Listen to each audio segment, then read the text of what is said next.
Makrampur two Rampur যে pitch রাস্তা ছিল, ঢালাই রাস্তা, সেটা পড়ে গেল।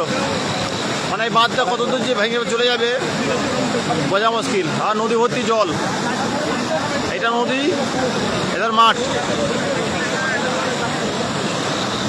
কেটে গেল বাঁধ।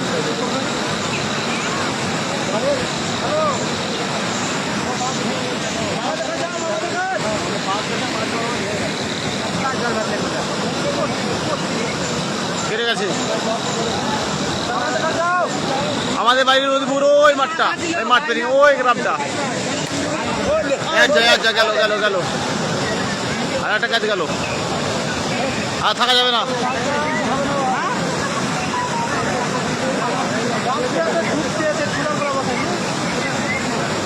সোলার পাম্পের পাশে, সোলারটারও অসুবিধা আছে, কপালে দুঃখ আছে।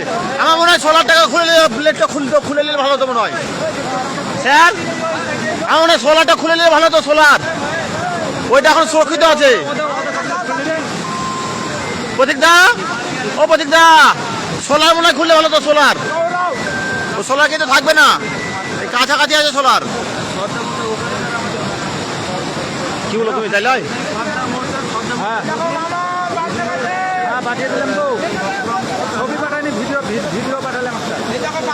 রামপুরে আছে, রায়নগরে আমাদের গ্রামের মধ্যখানটায়, রামপুরে থেকে যাওয়া রাস্তায় দেখি গেছি।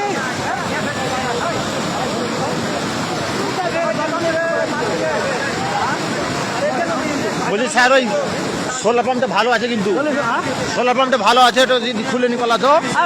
কি মানে এই সময় এমন কথা কেন বলছি, তো সম্ভব ওটা? এই লোকগুলো হাত চেন করো, এবার তুমি আমাদের আসো, ফোন পকেটে করো, হাত চেন করো।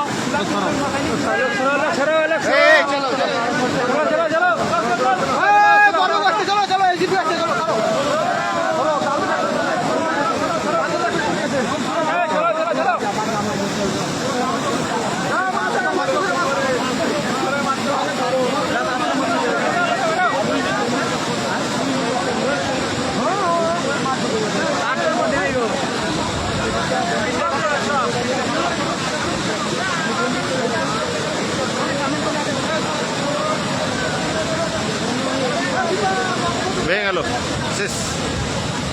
এখন এই ছোট আছে তো, মোটামুটি এখন 20 ফুট 25 ফুট হচ্ছে। এ কত ফুট যে হবে বলা মুশকিল। আয় নদী ভর্তি জল।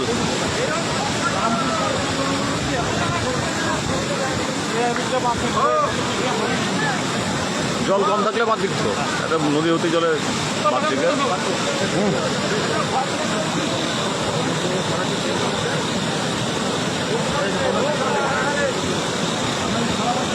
আমরা আছি ঠিক মকরমপুরে থেকে।